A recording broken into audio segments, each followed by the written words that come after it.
wowe wiyita umukene kandi utari umukene. Mbere na mbere ubundi ubukene ni iki? Ubukene ntabwo ari ukubura amafaranga, nk'uko abenshi nyine bazi ko iyo babuze amafaranga baba bakennye. Ubukene ntabwo ari ukubura amafaranga, ubukene ntabwo ari ukubura akazi. Ntabwo byumvikana, nta nubwo bifite sansi. Urambwira ngo turi urubyiruko rw'igihugu kandi twebwe imbaraga z'igihugu, ariko nitwe dukennye.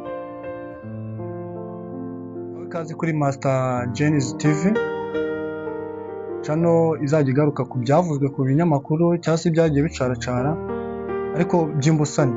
Hari ibintu biba bitumvikana, ugasanga ni inkuru imeze ukuntu, usanga irimo irapfobya ikintu runaka ariko bijyanye n'urubyiruko. Mbere yuko dutangira rero cyangwa mbere yuko dukomeza, hari ikintu nshaka gusaba mwebwe mugiriye ubuntu cyangwa se mubonye ino video mugakandaho mukinjira. Mbere yuko dukomeza twabasaba, niba video nuza kuyikunda ukayireba ukumva ko yayikunze, wadukandira like cyangwa se ukanayohereza inshuti zawe, cyangwa ukaba wanadushyira kuri status, nyine ukadukorera share, byaba ngombwa ukanatanga n'igitekerezo kugira ngo turebe ibyo twakosora, kuko urabona turi bashyashya kuri channel.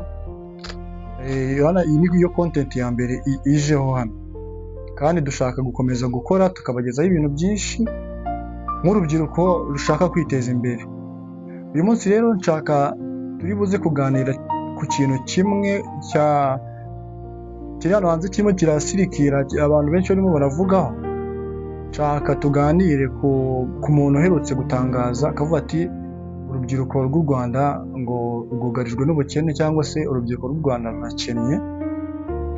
Kubera ko njyewe bino bintu narabyumvishe numva ndababaye, kubera ko hano hanze igihugu cyacu ni na cyiza cyane, cyita ku rubyiruko. Abagiye badutegura ibintu byinshi, ahantu ibyo dushobora gukora tugakuramo amafaranga, baduteguriye amasomo dushobora kwiga tukihangira imirimo. Ariko kubera nyine icyo kibazo cy'ubukene umuvandimwe yatangaje cyangwa yavuze, ubukene bwacu butuma tudahumuka amaso. Yumve neza, ubukene bwacu butuma tudahumuka amaso, mu mutwe wacu ugasanga twifitiyemo ibindi. Mperutse kuganira n'umuntu, tuganira ku bukene, ikintu gitera ubukene, tuganira ubukene ni iki, umuntu kugira ngo ave mu bukene bundi ni izihe nzira ashobora gucamo, cyangwa se n'ibyo ashobora gutekereza kugira ngo ave mu bukene. Bijya bibabaza cyane iyo ubona abajeni benshi barimo baravuga ngo turakennye, nta kazi dufite, nta mafaranga, nta bintu byo gukora bihari mu Rwanda, byagenze gutya.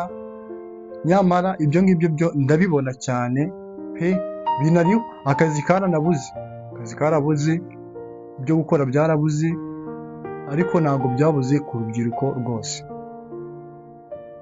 Urubyiruko rudafite ibyo gukora rubifitemo uruhare.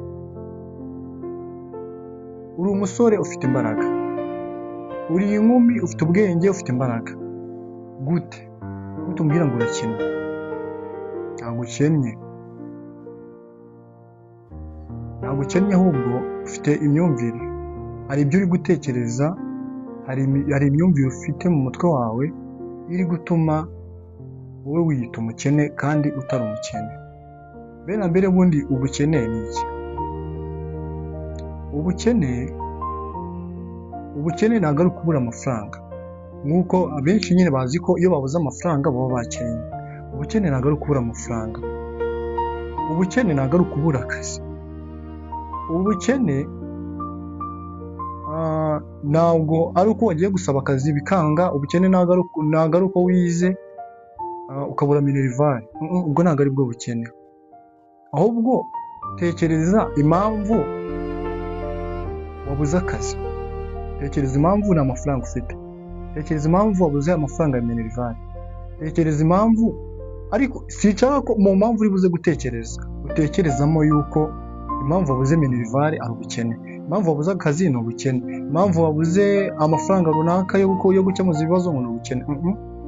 Kubura amafaranga wenda ni ibibazo ariko ntabwo ari ubukene. Reka tubisobanure gutyo. Njye nijya kugusobanurira ngo ubukene ni iki, mbere na mbere ubukene ni ibitekerezo. Ese iyo twakennye tuba twabuze iki? Iyo twakennye tuba twabuze ibitekerezo. Ndaguha urugero. Ese ubyutse mu gitondo wareba muri wallet yawe ugasanga nta mafaranga arimo, aho kugira ngo usohoke ujye gushaka amafaranga ukigira mu buriri ukaryama. Ese ubwo ubukene ni ukubura amafaranga cyangwa ubukene ni ugutekereza yuko naho yava ukajya kuryama?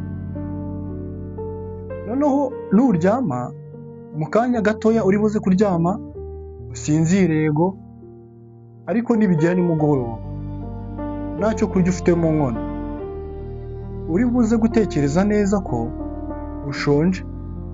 Uri buze gutangira gutekereza ko ushonje, utekereza icyo wakora kugira ngo urye, nta mbaraga ufite zo kujya kugishaka.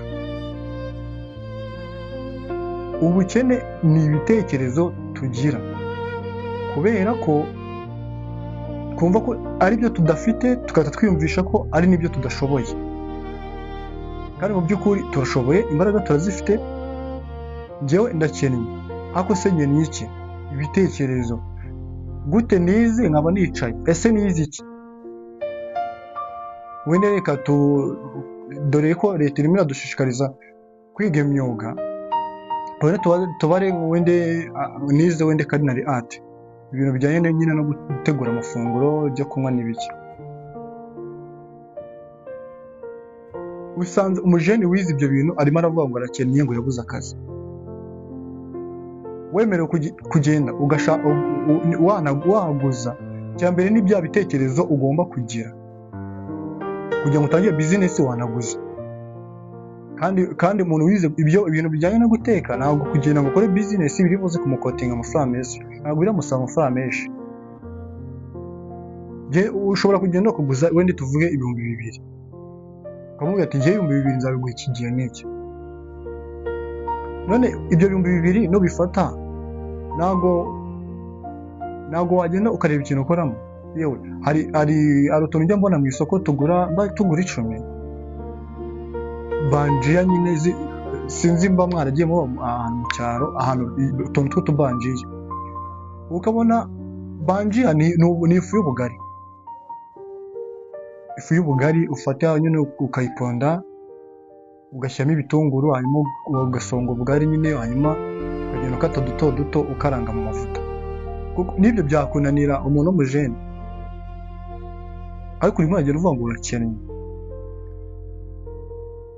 Nkwaye urugero rw'ikintu gitoya, wagenda ugafata nyine ako kantu kagakora gatoya karaciriritse. Mbere na mbere wikumva ko ikintu kiraciriritse kiragaragara nabi. Mbere na mbere ubwo ni ubukene urimo urirahuriraho bwo kumva ko icyo kintu kigaragara nabi. Ntabwo kigaragara nabi, ahubwo ni wowe ugaragara nabi. Ego sinzi izina ryawe ufite muri quartier yawe, sinzi uko ugenda muri quartier yawe, sinzi uko bakubona, ariko nutangira ku business gaciriritse, abo baciriritse kukurusha, unyumve neza, abaciriritse kukurusha bazaguseka ngo reba runaka ibintu arimo arakora, yabuze akazi, reba ibintu arimo arakora, biriya birahaha. Ariko nutekereza neza, umuntu uzanze kuguseka gutyo, umuntu afite ubukene bwitwa ubukene bw'ubwibone. Umuntu ashobora kuba afite amafaranga, ariko ni umukene, ari ibitekerezo ataragira, nayo mafaranga nta kintu yamumarira. Abantu nk'abo rero bafite ubukene bw'ubwibone, iyo bahombye, wenda bari bafite business cyangwa bari bafite imishinga runaka bagahomba, bahita bagwa hasi no si baba bazongera no kubyuka. Akenshi uhita usanga ahubwo abo bafite ubukene bw'ubwibone bahita bajya gusabiriza, utajya mu busabirizi ukiba, utajya kwiba ukaba urapfuye. Usanga nyine uhita ushakira mu ngeso mbi. Ugasanga abakobwa wenda bari bafite akantu bakora, kubera ubwibone bakumva ari ibyo batakora, bakaba bagiye mu busambanyi, tayari bakuyemo indwara. noneho kubera bya bitekerezo batagize bazatangira gutekereza yuko ibyo barimo ari bibi, bakuyemo indwara. Sinzi niba muranyumva neza. Uzatangira gutekereza ko ibyo urimo ari bibi, wakuyemo indwara. Iyo ndwara noneho izakumunga, ikubuze noneho no gukora na bya bindi wari ushoboye mbere yo kujya mu busambanyi. Wende sinzi niba ibyo ndi kuvuga byumvikana, ariko birababaje cyane kubona urubyiruko ruri hano hanze rurimo ruragenda rutangaza ngo turakennye, Perezida Paul Kagame dufashe, turakennye. Ahubwo wende ushobora kuvuga ngo njyewe nize ibi, akazi kabyo ntabwo kari kuboneka, reka mpindure. Kubera bya bitekerezo nakubwiye, gira ibitekerezo, reka mpindure. Hano hanze hari imyuga, gute natavuga ngo reka njye kwiga guteka, gusudira, kogosha. Ibyo ni ibintu bikenerwa buri gihe, kuko turubaka amazu, turarya, turiyogoshesha, abamama bakoresha inzara, abakobwa bakoresha imisatsi. Kubera iki? Hari imyuga y'ubudozi, hari gute wabuze icyo ukora? Ibyo gukora birahari, ahubwo nuko wende tutazi kubikora. Ibitekerezo byacu biri hehe? Biri kuri social media. Urasanga umusore arabyuka mu gitondo ari kuri TikTok, aho kugira ngo atekereze yuko wenda iyo TikTok ashobora no kuyibyaza umusaruro, akikorera twa tuntu twe duciritse akayatunyuza kuri TikTok. Ninzaho nkabona video yawe, nkabona ukora utuntu twiza, wenda tuvuge nshobora kubona wenda urugero, ngira ngo habaho ubudozi bw'inkweto, nkabona wenda udoda inkweto, sibyo? Noneho izo nkweto nkavuga ati rero ndabona udoda inkweto, nkabona nanjye mfite wenda nk'inkweto zifite ikibazo, nkaba naguhamagara cyangwa nkanazikuzanira ukankorera. Ariko se nidukomeza ubunebwe, tugakomeza kwishyiramo ngo Paul Kagame igihugu cyacu mudufashe, aho ngaho yewe nta kintu uzageraho, ahubwo tuzakomeza tubabare, kuko dukeneye byinshi cyane. Noneho iyi si ahantu irimo irajya irihuta cyane. Urubyiruko ubu nibwo twakabaye duhangayika, tugakora cyane, tugashyiramo imbaraga. Ariko ubu ngubu uri kureba ugasanga ukavuga ati urubyiruko rw'ubu ngubu twese turimo turi majina, turakennye. Rero nshaka kubabwira ibintu bitatu wakora kugira ngo uve mu bukene bwawe. Ikintu cya mbere, banza utekereze, ese ndakennye? Mbere na mbere emera ko ukennye. Emera ko ukennye. Niba ukennye byemere, urakennye. Mbibutse, ntabwo nababwiye ko gukena ari ukubura amafaranga, ngo gukena si ukubura akazi. Banza wemere ngo ndakennye. Numara kwemera ko ukennye, tekereza ngo nkennye iki? Ukennye iki?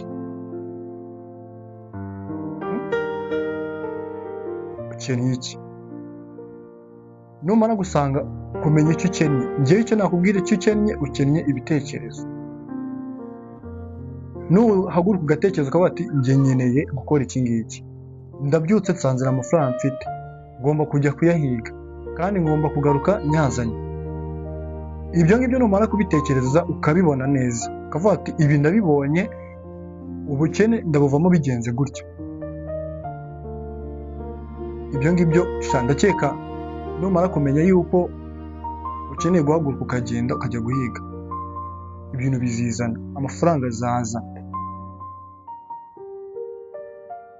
Nimbyuka mu gitondo nkavuga ati njye ndakennye, nta hantu ndibuze gukura amafaranga, nkaryama, nta kintu biri buze kungezaho. Icya gatatu, ese ko maje kubona ko nkennye, mwibaza nkennye iki nkakibona, kugira ngo icyo nkennye nyibone biransaba iki? Hari uwo biri buze gusaba kwiga, hari uwo biri buze gusaba gushirika ubute, hari uwo biri buze gusaba gushirika ubwibone, bitewe nyine n'icyo wowe ubwawe kikubaza. Ushobora kuvuga ngo njyewe igituma najya gukora ni uko nta mafaranga mfite, ni uko tuvuge wenda ni uko igishoro mfite si gihagije, mfite make bitewe na plan ufite. Kuki utatekereza ko icyo gishoro ufite gitoya utagikoresha mu nyungu zo kubyaza amafaranga? Kuki utakora ibitoya nyine bingana n'ubushobozi ufite ukareka ubwibone? Usanga ufite 10,000 wenda ni urugero, ukavuga ati njyewe ntabwo nacuruza utuntu twa fake ngo tubenya iki. Ibintu byose birashoboka. Noneho rero wowe wadukurikiye, niba ari icyo wungukiye Mana, haguruka ukore niba ntacyo ufite cyo gukora. Niba ufite icyo gukora rero wikumva ko wagezeyo, kuko no kumva ko wagezeyo bura ngo ni ubukene. Tangira utekereza cyane uvuge ati ese ko uyu munsi maje kubona ko ibintu bimeze gutya, nshobora gukoresha imbaraga zanjye z'umubiri, nshobora gukoresha imbaraga zanjye z'ubwenge zo gutekereza, hanyuma ibyo ntekereje nkabishyira mu bikorwa, kandi nkabishyira mu bikorwa kizamo imbaraga z'umubiri ndetse n'imbaraga z'ubwonko. Muri minsi iyi si ahantu irimo iratuganisha ntabwo ari ahantu ho kumangamanga, kuko ndakeka ngiye mu myaka 5 umuntu uriho ubu ngubu atarajijuka mu mutwe, nakubwiza ukuri nta kintu azageraho, nta n'ikintu azaba ariho mu myaka 5. Uretse nk'ubu AI reka ibanze ibintu byose byinjiremo neza ko ari ibintu itaratangira gukora. Araho uzajya gusaba akazi usange AI yagutanze yo kare, nako kazi gato wakabayibona biba kuri telefone sikororinga umanura. Urimo urareba abatwika kuri TikTok akanda like ugasharinga, ariko se bigufasha iki? Ko ntacyo bigufasha. Gerageza mu byo ushoboye byose gukora, imbaraga zawe zose zikureyo, ube maso kandi utekereze byagutse. Ibitekerezo byiza nibyo bikenewe, hanyuma ibindi byose biziza. Iki kiganiro rero ntago kirangiye, kuko nzagenda nongeraho utundi kugeza igihe ubukene buzacika, cyangwa se kugeza igihe tuzabona yuko ari urwego rumwe cyangwa urundi tugezeho. Mu myaka yose iri imbere dukeneye urubyiruko rukora. Ibaze niba mu Rwanda dufite siroga ivuga ngo urubyiruko ni imbaraga z'igihugu kandi zubaka. Ibaze noneho izo mbaraga z'igihugu ko arizo zikennye, abari si n'abasaza bari kubivuga, bakaba bavuga ati imbaraga z'igihugu zubaka, none imbaraga z'igihugu zirimo zirakena. Gute dukena turi urubyiruko? Ntabwo byumvikana, nta nubwo bifite sansi. Urambwira ngo turi urubyiruko rw'igihugu kandi twebwe imbaraga z'igihugu, ako nitwe dukennye. Mbega ibintu biciriritse. Ubu nitwe urubyiruko nitwe twakabaye dukiza, kuko ni twebwe imbaraga z'ejo. Ariko se ko urubyiruko ari rwo rufite ibibazo kurusha abasaza? Ku kantu mugatekerezeho. Tuzagaruka ubutaha tuvuga ngo ese imbaraga bundi ni iki? Imbaraga z'igihugu ni iki? Kongera ikibazo kivuga ati ese twaba gute imbaraga z'igihugu? Mbega iyo uvuze imbaraga z'igihugu ntabwo waba uvuze ngo uzajya gukorera abandi, niwe uzikorera ukabona inyungu yawe bwite, wowe inyungu yawe kwinjiraho. Ntabwo ari inyungu izinjira kuri runaka, ni inyungu wowe izakwinjiraho. Mbibutsa niba utarakanda subscribe, ukanda subscribe, unasharinge ku nshuti zawe, unatange n'ibitekerezo byawe, utubwire n'icyo twaganiraho ariko cyerekeranye ifaranga ku rubyiruko. Turagushimiye rero wari uri kubana na Master, naho ubutaha ikiganiro nakagaruka.